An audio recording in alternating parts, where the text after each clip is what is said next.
Welcome to 52 Questions. I'm Shannon Weber, Director of HIVE.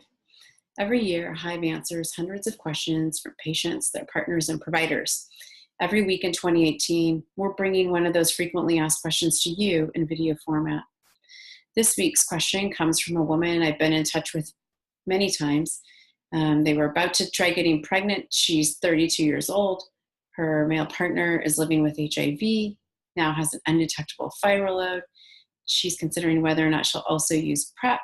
And in advance of that, they wanted to get a semen analysis to see what was the likelihood that they would get pregnant before they had sex without a condom. And she writes to me, the semen analysis came back.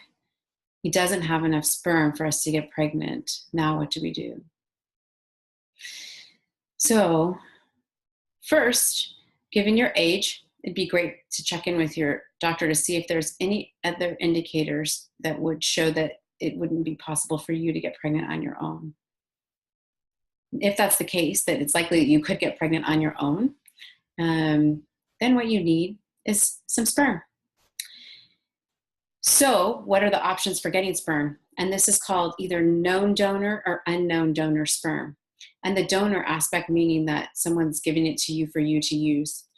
There can be legal implications for this. We have some information on our brochure for the brochure title for men who want to conceive, single parenting, co-parenting brochure. So check that out to be sure about the best practices for using donor sperm in your area, or you can consult with a lawyer.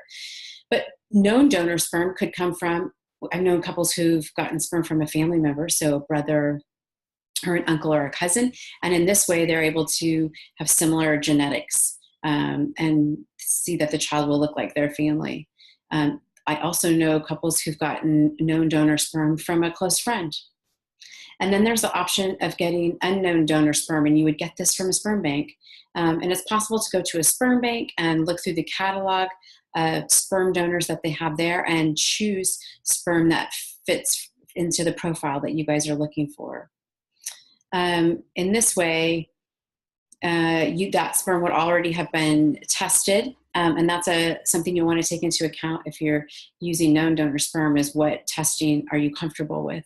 And you can get a consultation from your own women's health provider going over what some of these options are. And sometimes folks feel concerned about using sperm that isn't from their partner, and wondering how they might explain that to other people. And there's lots of ways that you can sort that out.